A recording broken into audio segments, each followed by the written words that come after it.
Has sentit a parlar de la llei 20/2021? Si ets interí o interina, personal laboral temporal, t'interessa. T'ho intentem explicar d'una manera senzilla. És una llei de mesures urgents per a la reducció de la temporalitat en l'ocupació pública. Aquesta llei és d'obligat compliment i hi ha el dret i obligació a negociar. Ull, es convoquen les places estructurals, no les persones que ocupen les places com alguns podrien pensar.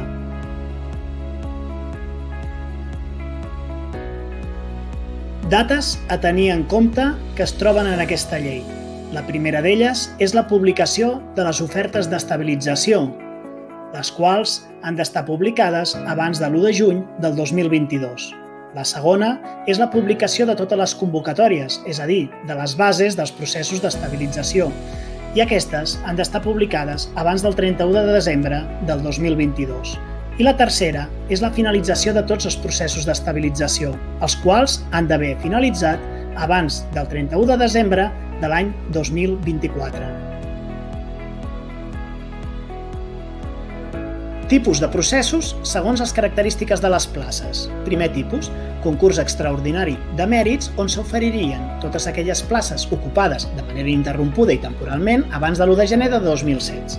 Segon tipus, concurs oposició d'estabilització amb una puntuació del 40 i 60% respectivament, on s'oferirien aquelles places ocupades de manera interrompuda i temporalment almenys en els 3 anys anteriors al 31 de desembre del 2020. Tercer i darrer, concurs oposició, on hi anirien tota la resta de places.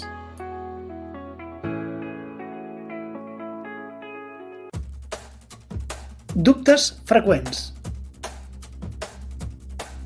Si sóc interí-interina, puc presentar-me a la convocatòria? Tothom que compleixi els requisits de cada convocatòria podrà presentar-se amb independència de la vinculació contractual. Per tant, qualsevol ciutadà es pot presentar. Què passaria si em presento i no guanyo plaça o bé no supero el procés selectiu? Aquells professionals que no superin el procés selectiu continuaran constant a la borsa de treball per poder ser nomenats interins o per cobrir llocs vacants. Ningú queda fora de la borsa.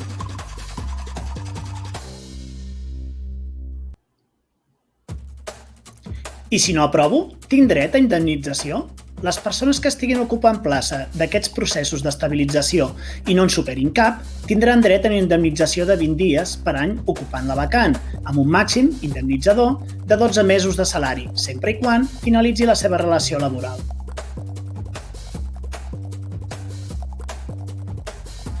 Si no supero les oposicions i rebo indemnització, puc continuar en borsa?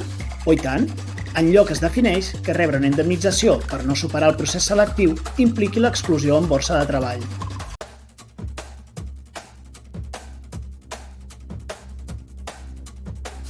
Si no em presento a la convocatòria i la plaça que estic ocupant la guanya algú i en soc desplaçat, tinc dret a indemnització? No. Cal inscriure's a la convocatòria i només en el cas de no assolir mitjançant algun dels processos selectius una plaça, es podrà optar a indemnització sempre i quan finalitzi la seva relació laboral.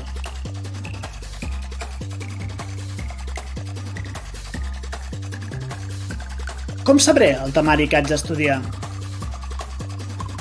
Quan es publiqui la convocatòria, abans del 31 de desembre del 2022, es publicaran les bases i el temari general i específic de cada convocatòria.